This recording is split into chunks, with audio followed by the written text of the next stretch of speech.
আসসালামু আলাইকুম। দেশি কুকিং লাইফস্টাইলে আপনাদের সবাইকে স্বাগতম। আশা করছি আপনারা সবাই ভালো আছেন। আমি আলহামদুলিল্লাহ ভালো আছি। দেশ ও দেশের বাইরে যেখান থেকে আমার আজকের ভিডিওটি দেখছেন, আপনাদের সবাইকে জানাই পবিত্র মাহে রমজানের প্রীতি ও শুভেচ্ছা। এই যে সকাল থেকে ভিডিওটা শুরু করেছি, দেখুন এখনও আকাশে কত কুয়াশা। এখন বাজে হচ্ছে সকাল ৮টা। আপনাদের ভাইয়া কাজে চলে গেল। আমি উঠে গেট বন্ধ করলাম। এরপরে হচ্ছে বারিন্দায় গিয়েছিলাম। তো বারিন্দায় যাওয়ার পরে দেখলাম অনেক কুয়াশা। তো এই গরমের মধ্যেও এত কুয়াশা দেখে অবাকই হয়েছি। তো একটু ভিডিও করে নিলাম। আর এই কুয়াশার কারণেই কিন্তু আমাদের শরীরগুলো অসুস্থ হয়ে যাচ্ছে। কেননা আমরা কিন্তু সারাদিন অনেক গরম পড়ে, আমাদের গরম লাগে, তারপর হচ্ছে রাস্তার সাথে থেকে একটু ঠান্ডা লাগে। আর এই যে কুয়াশা, এই সব কিছু মিলিয়ে সবার শরীর অনেক অসুস্থ হয়ে যাচ্ছে, ঠান্ডা জ্বর নানা ধরনের সমস্যা দেখা দিচ্ছে। তো আমি কুয়াশাটা ভিডিও করে নিয়েছি, সাথে আমার গাছগুলো। আমার গাছের কাছে তো প্রতিদিনই আমি আসি। তো শরীর অসুস্থ থাকার কারণে অনেক দিন গাছের কাছে তেমন একটা আসা হয় নাই। তো এখানে না আমার গাছগুলোর কাছে যখন আসি, পাখির কিচিরমিচির ডাক, পাখির কলরব এত ভালো লাগে। বিভিন্ন ধরনের পাখির ডাক, আর বিশেষ করে কোকিলের ডাকটা তো অনেক বেশি ভালো লাগে।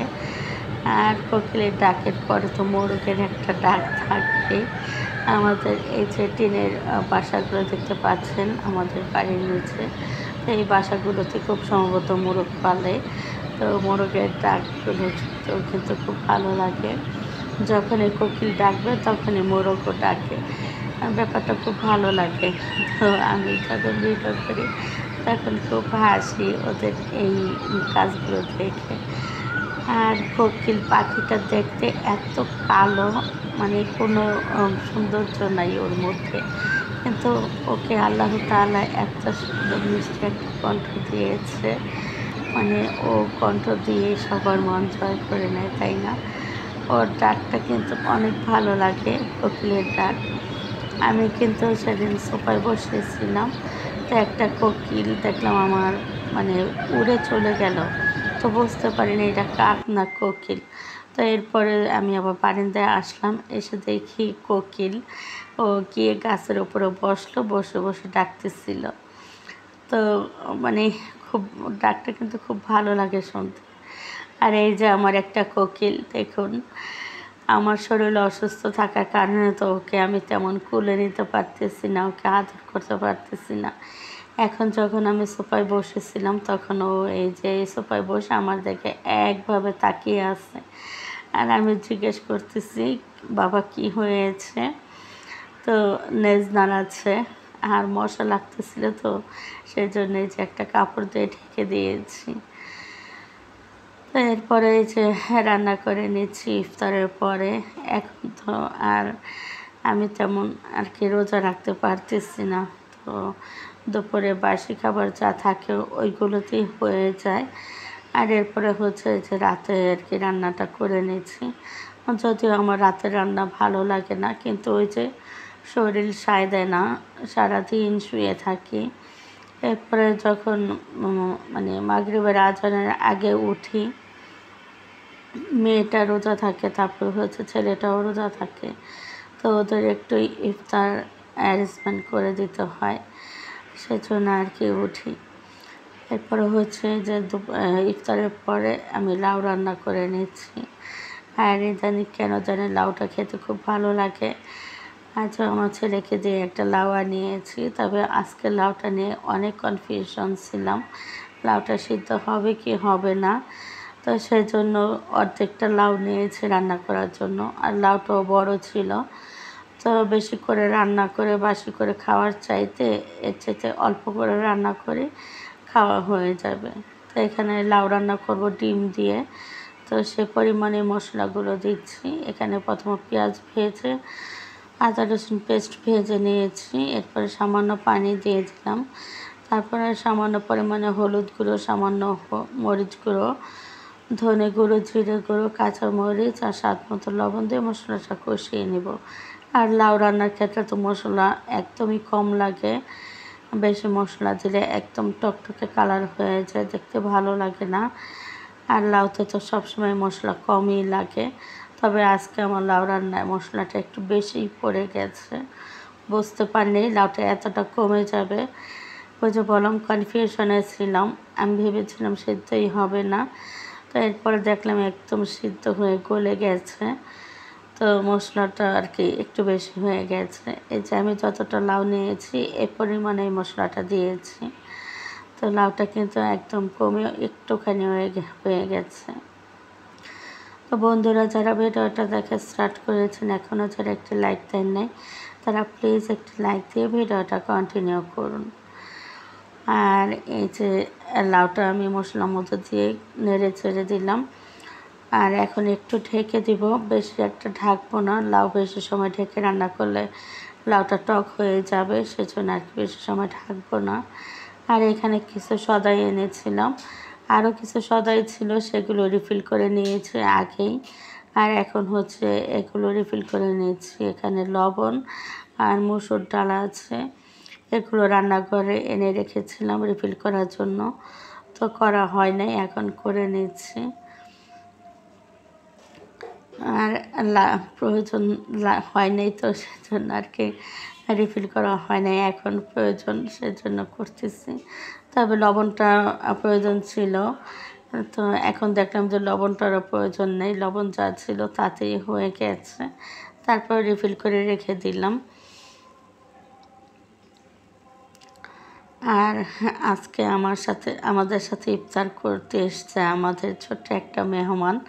তো ছোট্ট একটা মেহমানকে সাথে নিয়ে ইফতার করব। আমার খুবই প্রিয় একটা মেহমান, আপনাদেরকে পরে বলতেছি, যদিও দেখানো সম্ভব না, দেখাই নাই ওকে। তো আমি বলে দিব পরে মেহমানটাকে। তবে আমার রক্তের একদম কাছের একটা মেহমান। এদিকে আমি মসুর ডালটা রিফিল করে রেখে এরপরে হচ্ছে লবণটাও রিফিল করে নিলাম। এদিকে আমি লবণ আর ডালটা রিফিল করতে করতে কিন্তু আমার লাউটা অর্ধেক সিদ্ধ হয়ে গেছে। তো এগুলো রিফিল করার পরে টপটা একটু মুছে নিচ্ছি। তাই যে দেখুন আমি ওইগুলো রিফিল করতে করতে দেখুন লাউয়ের অবস্থা একদম কমে গেছে। এই জন্য আর কি বুঝতে পারি নাই যে এতটা কমে যাবে। তা এখন আর আমি বেশি জাল করবো না, এখন ঝোলের পানিটা দিয়ে দেব।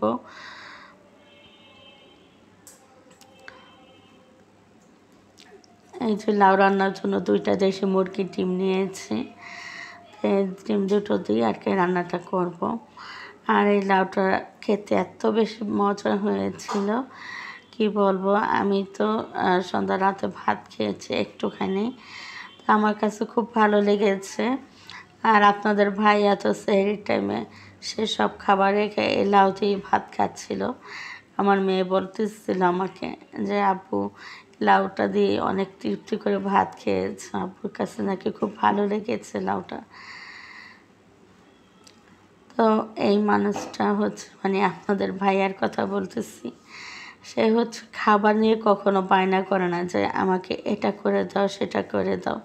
ওনাকে যাই করে দেয় রান্না সেটা দিয়েই না একদম তৃপ্তি করে ভাত খেয়ে নেয়, কখনো কোনো কমপ্লেন করে না যে আমাকে আমার জন্য এটা করলে না কেন। ও খুব ও আর যাই হোক এদিক দিয়ে কিন্তু খুব ভালো, খাওয়া দাওয়া নিয়ে কোনো বাছ বিচার নেই, সবই খায়, যা কিছু হালাল সবই খায়। তো এখানে আমি এই যে ধনেপাতা কুচিটা দিয়ে দিয়েছি। এখন হচ্ছে ডিমটা একটু ভেজে তারপরে দিয়ে দেব। তো পাশের চুলায় ডিমটা ভেজে নিচ্ছি। তো বন্ধুরা যারা আমার ভিডিওগুলো আজই প্রথম দেখতেছেন, আজই যারা আমার চ্যানেলে প্রথম ভিজিট করেছেন, ভালো লাগলে আমার চ্যানেলটি সাবস্ক্রাইব করে আমার পাশে থেকে যাবেন। আপনারা যারা এই ধরনের লাইফস্টাইল ভিডিও দেখতে পছন্দ করেন ভালো লাগলে চ্যানেলটি সাবস্ক্রাইব করে পাশে থাকা অল নোটিফিকেশনটি সিলেক্ট করে রাখবেন।